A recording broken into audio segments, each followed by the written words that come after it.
The knights continued their march. Why do I feel so tired today? Chloe thought, slowing her pace as a dull ache spread through her back and stomach. Riding ahead, Alesandro glanced in her direction, noticing her lagging steps. Why is he staring at me? Chloe wondered, feeling self-conscious. We'll stop here for today, Alesandro told Evan. Yes, Captain, Evan replied before turning to the knights. Halt! We'll set up camp here. Chloe exhaled in relief.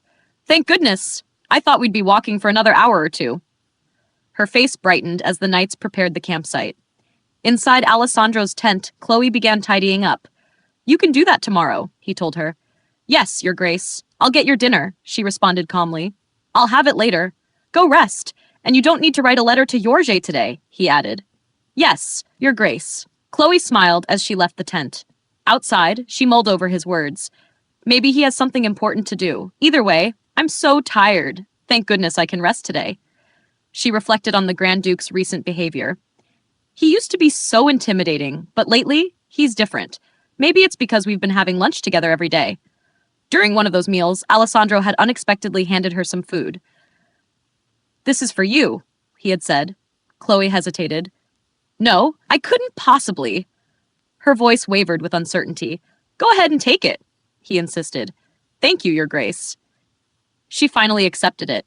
Since then, she had begun feeling more at ease around him. They didn't talk much, but their silence was comfortable, not awkward. I wish things could stay like this forever. If they did, the ceremony wouldn't feel so daunting, she thought. Unbeknownst to her, Evan had been watching closely. He clenched a piece of parchment in his hand, deep in thought. Later, in Alessandro's tent, Evan knelt before him. The slave calling herself Chloe has been lying about her name, Evan revealed. Alessandro frowned. What are you saying? I checked the list of war slaves. I'm certain she's Princess Beatrice. Is this why Evan has been sending so many letters lately? Alessandro's expression remained calm. Are you sure? She doesn't act like royalty. How could she have been a princess? His voice was serious as he folded his hands. She's well-educated and writes beautifully, but nothing about her suggests high status, Alessandro thought. Captain, you have to trust me. There was only one war slave from Elpasa with dark hair. The princess, Evan insisted. Alessandro's expression hardened. What? Evan explained further. After becoming a war slave, the princess worked at the Royal Guards Hospital under my family's supervision, but none of the slaves there knew her as Beatrice. His informants had questioned the maids. Beatrice? We don't have anyone by that name. The only dark-haired girl here is Chloe, and she admitted she's from Elpasa, they had said. So, Chloe is the princess? Alessandro's thoughts raced as he recalled seeing her face in Elpasa. That day, I remember now. I always had a feeling I'd seen her before, Evan admitted. I ignored my suspicions, but I shouldn't have. His personal concerns aside, Evan also worried about the captain's safety. If she's truly the princess, could she be a spy? He knew she couldn't be trusted in the upcoming ceremony. So, she was a princess, Alessandro remarked, his tone unreadable. Does he not care? Evan wondered, tense. I knew he liked her, but I'll handle this, Evan offered. It's fine, Alessandro replied. Your Grace? Evan's confusion grew. I know what you're worried about, but she could never harm me. Alessandro said firmly. She's too busy avoiding me to be plotting against my life, and I was the one who ordered her to serve me. She didn't approach me on her own. But why did she hide her identity? He pondered. Captain, that girl is... Alessandro began, only to be interrupted. She's no girl, Captain, Evan corrected. She's not a child at all. The princess is 25 years old. Alessandro's eyes widened. What? That night, Chloe found herself lost in the forest. Oh no. Where am I? I should have stayed closer to camp. I only wanted to look around, and now I'm lost. Panic set in. If they think I ran away, I'll be executed on the spot. The sound of rustling leaves nearby made her freeze. Someone was approaching. What was that? Her body tensed as footsteps drew closer. Suddenly, a hand grasped hers. Chloe squeezed her eyes shut, bracing for whatever came next. Chloe looked up, startled, to find Alessandro standing before her. The Grand Duke? She thought, frightened yet relieved to see him. Your Grace, she called out with a smile, but her expression quickly turned anxious upon noticing his cold stare. I got lost while looking at plants. I swear, I wasn't trying to run away, she explained, eyes wide with worry. She's so afraid I'll misunderstand, Alessandro thought. But if she were truly escaping, she wouldn't be standing here like this. Suppressing a smirk, he decided to test her. How can I trust you? He asked, raising his hand to his chin thoughtfully. Your Grace, I really wasn't trying to run away, Chloe pleaded. I don't even know where you're from, so how could I trust you? Me? I'm from Elpasa, she answered, catching him slightly off guard. I thought she'd try to hide it, he mused, but she admitted it outright. What is she thinking? I wasn't running away, I promise, Chloe insisted. Please believe me. Then you weren't planning to go back to your family in Elpasa? He asked. Not at all.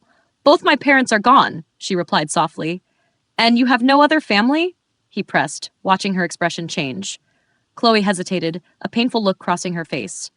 Should I lie? But what if I'm found out later? I have a husband, but I never want to see him again. He's the kind of person who, well, it would be better if he didn't exist, she admitted, bowing her head. Gilbert, Alessandro thought darkly. That vile man who betrayed her for power. Alessandro's fists clenched as old anger resurfaced. I've been abandoned by my mother and used as a pawn by my father, he thought. And she was sold off to a cruel husband who nearly destroyed her life. You don't look old enough for marriage. You're what, in your late teens? He asked, studying her. Chloe flinched. I'm older than I look. I'm turning 26 soon, she said defensively. 26? Alessandro's eyes widened. She's a few months older than me. It's true, Your Grace. I may look young, but please believe me, I'd never return to that horrible man, she pleaded, hands clasped earnestly. Unbelievable. Alessandro's thoughts raced, yet he kept his expression controlled. I'll decide your punishment once we're out of this forest. Punishment? She asked, dejected. Yes, Your Grace, she murmured, falling silent as they walked. Do you know the way out? She asked. I got lost. Are you lost too, Your Grace? Yes, he replied, glancing around the dense forest. Why was she out here in the first place? What were you doing here if you weren't trying to escape? I was looking for herbs, Your Grace. I didn't have other chores, so I thought I'd search the forest, she answered shyly, fiddling with her fingers. Alessandro smirked. Perhaps I've been too lenient with you. Oh, I mean, I wouldn't say that, she stammered. Though he's right. He has been kind, she thought. What draws you to these things? He asked curiously. Herbs? Chloe replied. I grew up in an apothecary in Elpasa. It's the only thing I know well, she said, her face lighting up with fondness. So she was raised in an apothecary without family.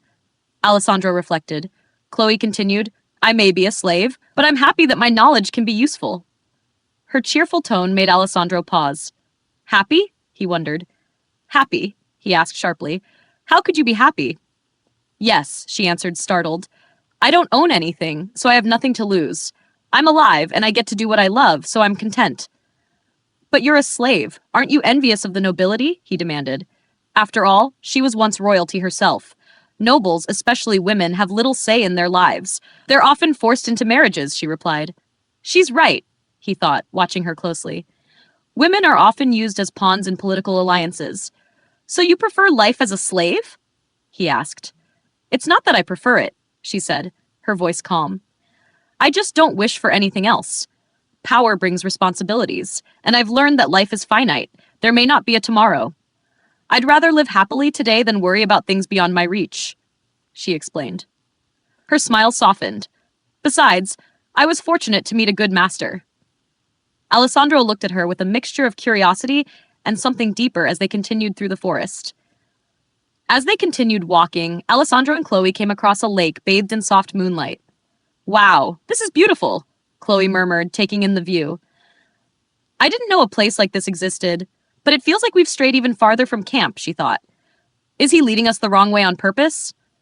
I'm tired, Alessandro said suddenly. We'll camp here for the night and continue in the morning. What? Chloe blurted out. But if we just keep going straight, she pointed ahead. It's difficult to navigate these woods at night, he replied calmly. Something feels off, she thought, but she followed his lead, sitting where he directed. This way, he said, leading her to the lakeside. She hesitated, feeling they were taking an unnecessary detour, but chose not to question him. Why did he bring me here? Alessandro settled onto the ground and spoke suddenly. Earlier, don't you want the power and wealth that come with nobility? Chloe shook her head with a small smile. Not really. Those things might be nice, but I'd rather be free to do what I love. Her answer caught Alessandro off guard. She's genuinely content, even as a slave? He thought, watching her closely. Could I ever feel that way? Did your master force you into marriage? He asked. Chloe's expression darkened. Basically, he forced me because I was his daughter, she thought bitterly. And you didn't want it? Alessandro continued. No, I hated it, she said, looking away. Then why didn't you run? He pressed. If you despised it that much, you could have escaped. If I had, my friends would have paid the price, she admitted quietly. Alessandro frowned. Even in that situation, you worried about others? Isn't that excessive? She sighed. Maybe, but it wasn't just for them it was for myself too. She hesitated, unsure of how to explain. I can't tell him about my past life, but what do I say? Before she could answer, Alessandro flicked water at her, breaking the tension. Hey! She gasped. You can't just leave me waiting like that, he teased, a rare smile crossing his face. Her heart skipped a beat. When he smiles like that, she looked down, her cheeks warming. Oh well, you were right. I was afraid of what would happen if others got hurt because of me, she admitted, hugging her knees. Why is my heart racing? If he smiled like that more often, he'd drive women crazy. What do you want to do after the ceremony? Alessandro asked. Me? Her face lit up. I want to organize Deputy Chief Jorge's medicine storage. It's such a mess. That's all she wants, Alessandro thought, watching the excitement in her eyes. She finds happiness in the smallest things. How? Your mother must have been a strong person, he observed. My mother? Chloe hesitated. I don't know. She died giving birth to me. Alessandro's expression shifted. She never even knew her mother. He clenched his jaw slightly. I always felt unwanted, but at least my mother was there, cold as she was. Chloe never had that chance. She's endured everything alone. Chloe yawned, pulling him from his thoughts. I'm so tired. I should have rested when he suggested it. She thought sleepily. Your Grace, can I sleep now? She asked, her voice barely above a whisper. Yes, of course, he replied. Thank you. Good night, she mumbled, bowing slightly before drifting off. Alessandro watched her in silence. How can someone so small, who has endured so much, still be so strong? He lifted her carefully and carried her away from the lakeside.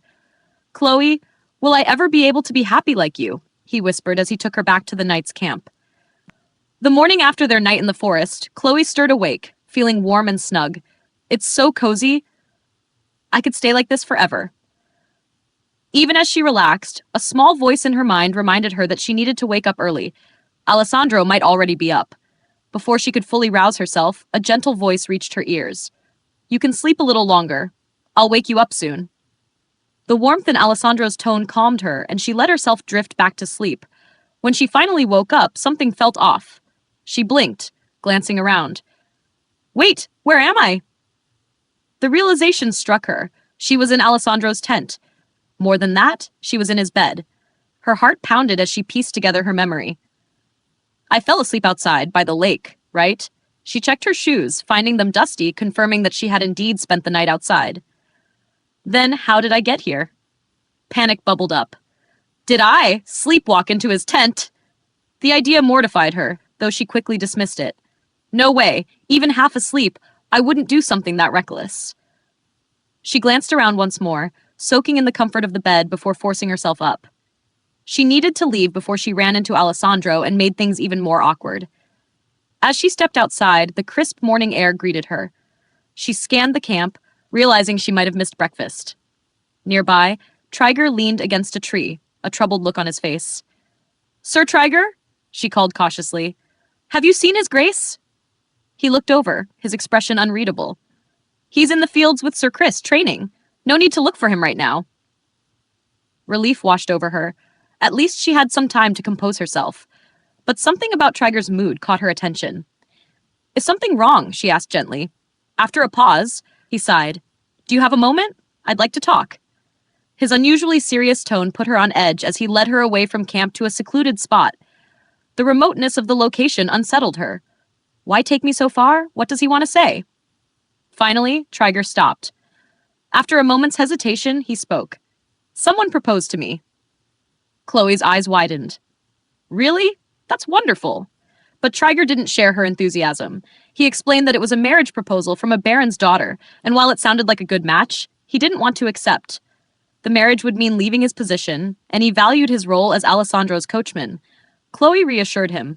Serving the Grand Duke is an honorable duty. Surely any family would respect that. But Trigger's troubled expression didn't ease. That's not the real issue, he admitted hesitantly. It's something else. He struggled for words before finally confessing, I like men more than women.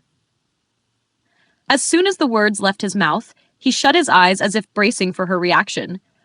Chloe was momentarily stunned, but understanding quickly softened her expression. Oh, she murmured, her voice gentle. Trigger glanced at her warily. There's nothing wrong with not wanting marriage, she said, offering him a small, reassuring smile. I don't want it either. Trigger's tense shoulders relaxed slightly at her words. Meanwhile, Alesandro was finishing his morning sword training in the fields. He wiped sweat from his brow, his mind drifting back to Chloe. He thought of her small, peaceful face as she slept.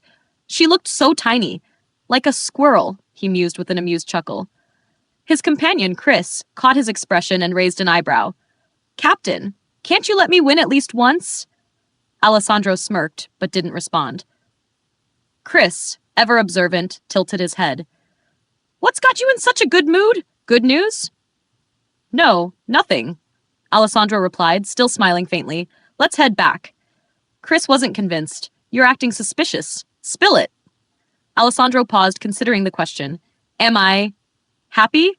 The thought startled him. It had been so long since he'd felt anything close to happiness that the idea felt foreign. Chris, sensing something deeper, said, Happiness? My sister found it. She ran off with our family's gardener, leaving everything behind. My family was furious, but she's freer than any of us. He glanced at Alessandro. Maybe happiness is just choosing your own path. The words lingered in Alessandro's mind. Choosing my own path. He recalled Chloe's words from the night before. I prefer a life where I can do what I want.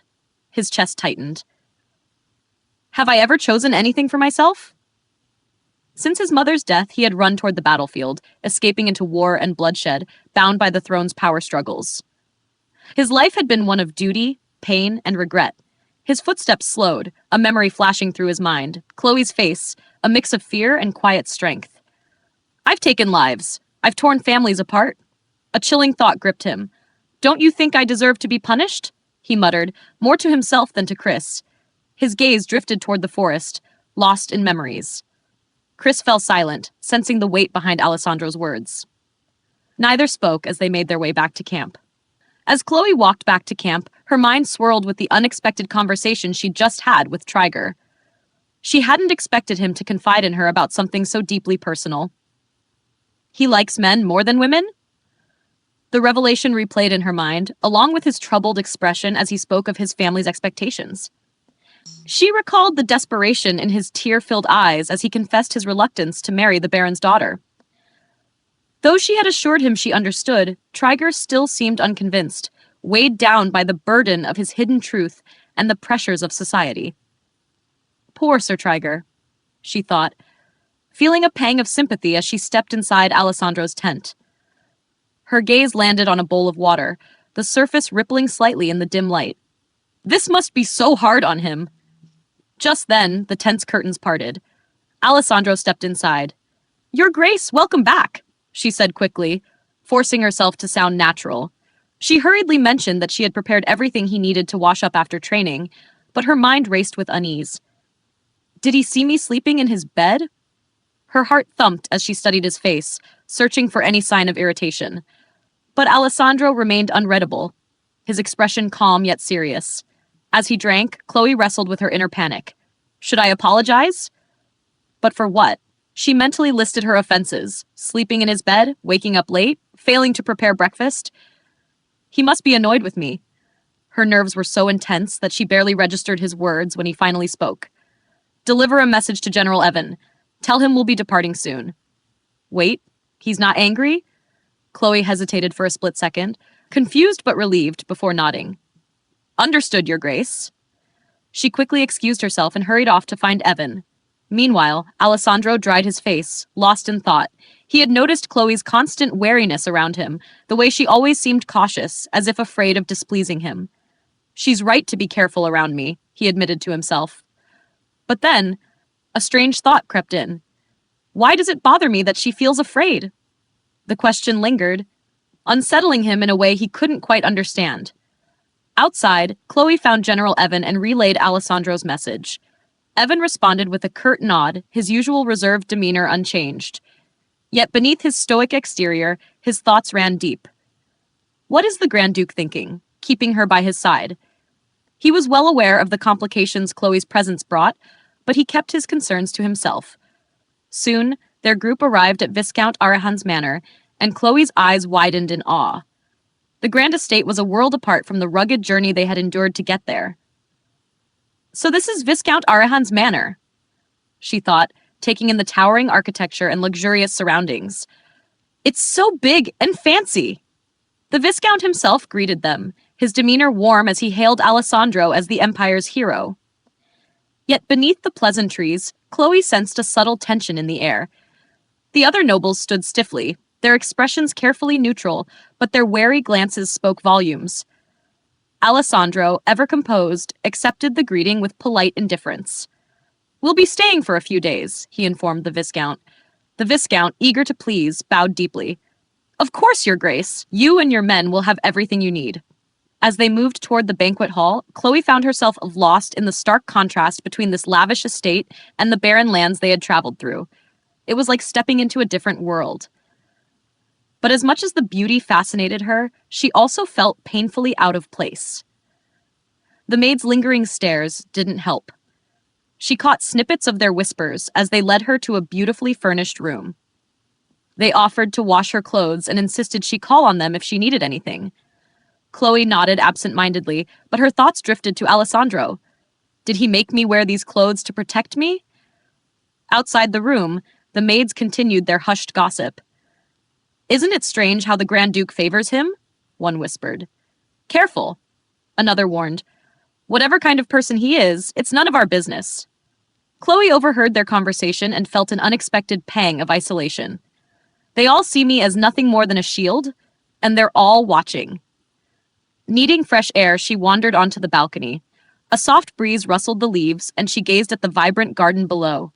Her eyes landed on a particularly striking tree with golden blossoms. What a beautiful tree, she murmured. It's a canaria tree, came a deep voice behind her. She turned sharply, startled. Alessandro stood nearby, his presence quiet yet commanding. Your Grace, she said softly. Welcome back. As their eyes met, the golden blossoms of the canaria tree swayed gently in the breeze. I thought that outfit would look absurd, but she pulls it off, Alessandro mused, his gaze lingering on Chloe. The attire, though boyish, highlighted her features in a surprisingly flattering way. As he admired the way her face flushed under his scrutiny, Chloe, too, found herself distracted. He's so handsome, no matter how many times I see him. His usual expression was sharp and intimidating, but when he smiled, even just a little, it was breathtaking. Realizing she was staring, she quickly averted her gaze, scolding herself. I keep crossing the line because he's so generous. Breaking the silence, Alessandro said, Would you like to walk in the garden with me? Chloe blinked, caught off guard. Excuse me? We have time before dinner. Let's walk. The unexpected invitation made her heart race. Yes, Your Grace, but, may I change out of these clothes first? She stammered, suddenly self-conscious. Alessandro nodded, and soon after, she joined him, now dressed more appropriately. Though she still felt out of place, his warm smile melted away her hesitation. He could charm anyone with that smile. I need to be careful. They strolled through the lush garden, the scent of roses filling the air. Chloe paused by a row of deep red blossoms. Wow, how beautiful, she murmured, brushing her fingers over the petals. Alessandro observed her. Do you like red flowers? Not especially, she admitted, but these are truly beautiful. Without a word, Alessandro reached out, cut one of the roses, and handed it to her. Chloe's eyes widened in surprise. Thank you, she said, bringing it close to inhale its fragrance. It's amazing how different flowers are all beautiful in their own way. Alessandro picked a rose himself, turning it thoughtfully in his fingers. This flower, isn't it too extravagant for its own good? He had always associated red with blood on the battlefield. Yet in Chloe's hands, it seemed different. Perhaps because of you, he murmured. This flower feels beautiful for the first time. A gentle breeze stirred the leaves as Alesandro watched her, imprinting the moment in his memory. Something tells me I won't forget this scene for a long time. Meanwhile, in the imperial palace, tension simmered among the nobility. Whispers spread about the emperor's continued absence. Is he unwell? One duke murmured. Humphrey, Duncan's loyal advisor, felt the growing unease as he approached the emperor's chambers. It's only natural for them to worry, he thought. Ever since receiving a letter from Count Lambeth, Duncan had withdrawn from court, isolating himself. Knocking on the grand doors, Humphrey announced his presence. Enter, came Duncan's distant voice. Inside, the emperor stood by the window, his back turned to the room. I regret to inform you that your subjects are growing concerned, Humphrey began carefully. You have not met with them in over 2 weeks. Duncan was silent for a moment before finally sighing. I'll hold a meeting tomorrow. As Humphrey prepared to leave, Duncan added, and stop sending me reports on Alesandro. The advisor bowed, his brows knitting in thought. Even the man who united the empire cannot control his own son. Duncan's mind drifted to an earlier conversation with Lady Clara Bandora's. Send me to Carlsberg, she had insisted. I will win him over. Now, she was on her way to Alessandro's location. Duncan had simply let her go, his voice heavy with resignation. None of it matters anymore. Back at the Viscount's manor, Chloe slipped out that night and made her way to the stables. Sir Triger, you're here, she greeted warmly. Triger looked up in surprise. Chloe, what are you doing here at this hour? She explained that Alesandro was at the feast, leaving her with some free time. As they talked, Triger mentioned his plans to visit the village festival to make a wish under the supermoon. A supermoon? Chloe echoed curiously. Triger nodded. It's a rare event. People make wishes, hoping they'll come true. You believe in that? She asked, intrigued by his sincerity. I don't have much else to hope for, he admitted. So, I'm willing to believe in it. Chloe smiled. I'm sure your wish will come true, she said softly. I'll make a wish for you, too. Triger glanced at her, touched by her kindness. You're so selfless. Are you religious? Chloe laughed. Not really. I just try to appreciate what I have rather than wish for what I don't. He raised an eyebrow playfully. You're not secretly in a cult, are you? She gasped, then burst into laughter. If you try to recruit me, I'll never forgive you. Their laughter echoed through the stable, and as Triger smiled, his words settled in her heart. Friend. It was the first time she'd been called that in this world. Her cheeks flushed as she murmured, That's the kindest thing anyone has ever called me, Sir Triger. At the grand feast in Viscount Arihan's hall, Alesandro sat at the head of the table, his mind elsewhere. He barely touched his wine, uninterested in the lavish festivities around him. Instead, his thoughts wandered back to the garden, red flowers, a gentle breeze, and a quiet voice saying, Wow, how beautiful. At the feast, Viscount Arahan tried to engage Alesandro in conversation, eager to impress the powerful Grand Duke. However, Alesandro saw through the young noble's inexperience, recognizing how easily he could be manipulated by the older, more cunning nobles around him. Uninterested in the gathering, Alesandro excused himself early, leaving the Viscount bewildered. Returning to his room, Alesandro hesitated before entering, considering whether knocking or making his presence known would startle Chloe. However, upon entering, he found the room empty. Just then, Chloe hurried toward him, breathless and flustered, as she explained she had been speaking with Sir Triger about the village festival. Intrigued by her enthusiasm, Alesandro asked if she wanted to go, and they soon found themselves wandering through the bustling festival streets together. Chloe's excitement was infectious. She marveled at the giant moon, the colorful decorations, and even the simplest of things. Alesandro, despite usually disliking crowded places, found her joy captivating. When she mentioned she didn't have the money for a wish candle, Alesandro silently stepped away and returned with one, handing it to her. Grateful, Chloe made a wish. Not for herself, but for Sir Triger. As they continued through the festival, Chloe spotted a rose-shaped hairpin resembling the flower Alesandro had given her earlier. Flustered, she quickly insisted it wouldn't suit her, but Alesandro lingered, watching her retreat before deciding, against her protests, to buy it for her. Throughout the night, he couldn't shake the thought. It's amazing how different flowers are all beautiful in their own ways. As the festival wound down, Alessandro and Chloe walked back in silence until she softly thanked him for taking her. Her gratitude left Alessandro momentarily speechless, stirring emotions he couldn't define. Seeking to understand her more, he asked about her wish, causing Chloe to panic, fearing he had discovered her true identity. However, when she revealed she had wished for Sir Trigger's wish to come true, Alessandro was taken aback. Frustrated, he questioned why she wouldn't wish for her own freedom. But Chloe, with quiet resolve, stated that wishing for something impossible would only lead to disappointment. Her words left Alessandro deeply contemplative. Upon returning to the manor, Chloe assumed she would sleep with the other maids, but Alessandro informed her she would be staying in his room. He then fabricated a story about his insomnia, claiming he needed her presence to guard the room. Chloe, misinterpreting his behavior, jumped to an amusing conclusion, that Alessandro avoided women because he preferred men. Enthusiastically, she agreed to stay, settling onto the sofa, finding it unexpectedly cozy. As she drifted to sleep, Alessandro watched her, reflecting on her strength and selflessness. He found himself smiling at the thought of the hairpin she had dismissed, convinced that it would suit her perfectly. In the quiet of the night, he realized how deeply her presence had begun to affect him, stirring emotions he hadn't anticipated. Gilbert is shocked when he discovers Marquess Burnett's secret private army hidden away in a secluded area. His initial awe turns to horror as he realizes the gravity of the situation. Burnett's actions are treasonous. Desperate to distance himself, Gilbert tries to leave, but Burnett, disappointed by Gilbert's refusal to join his cause, traps him with his knights. Burnett offers Gilbert a choice: join his revolution or watch his family be executed. Gilbert, filled with dread, realizes he's caught up in yet another rebellion.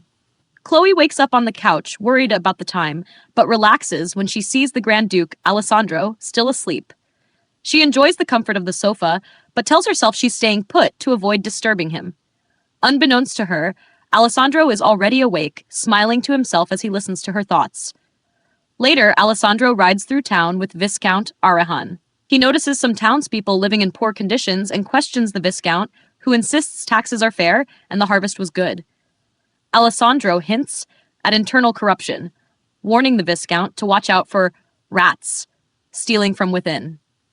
Back at the manor, Chloe spends time in the garden and writes about herbs. Days pass peacefully. One morning, she wakes up happy about the sofa's comfort, but quickly quiets down when she sees Alessandro still asleep. She wonders if her presence helps him sleep better. Curious, she approaches his bedside, admiring his features, but he wakes up, startling her. They have a light conversation where Alessandro teases Chloe about sleeping in his tent.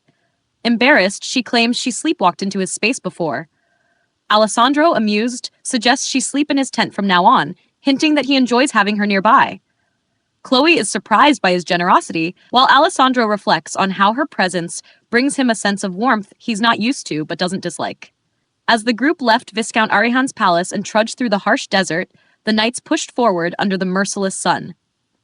After a long day's march, Evan asked Alessandro for guidance.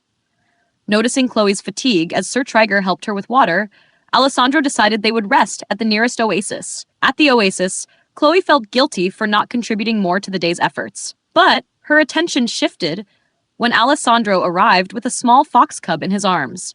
She lightheartedly joked about Alessandro's potential intentions for the fox, referencing Sir Lohan's appetite for unusual food. Their playful exchange highlighted how much Chloe had become at ease around him. Alessandro handed Chloe the fox, and she held it affectionately, basking in the warmth of the moment. She became so engrossed in comforting the cub that the harshness of their journey seemed to fade away. However, when Chloe woke up the next morning, the fox was gone. Though disappointed, she reassured Alessandro, understanding that the cub belonged in the wild. 15 days later, they arrived at Marquess Robert's prosperous property. The contrast to the desert was striking, as the land was filled with welcoming villagers. Marquess Robert greeted Alessandro respectfully, and his son, Damien, curiously observed Chloe. She felt self-conscious about the child's gaze, wondering if her appearance had caught his attention. While helping a maid sort through Alessandro's laundry, Chloe was taken aback when the maid asked about her relationship with the Grand Duke. The maid's nervousness, along with the whispers of the other maids, left Chloe confused and curious about how her relationship with Alessandro was being perceived. Thanks for watching. If you enjoyed the recap, don't forget to like the video and subscribe for more manhwa content. See you in the next one.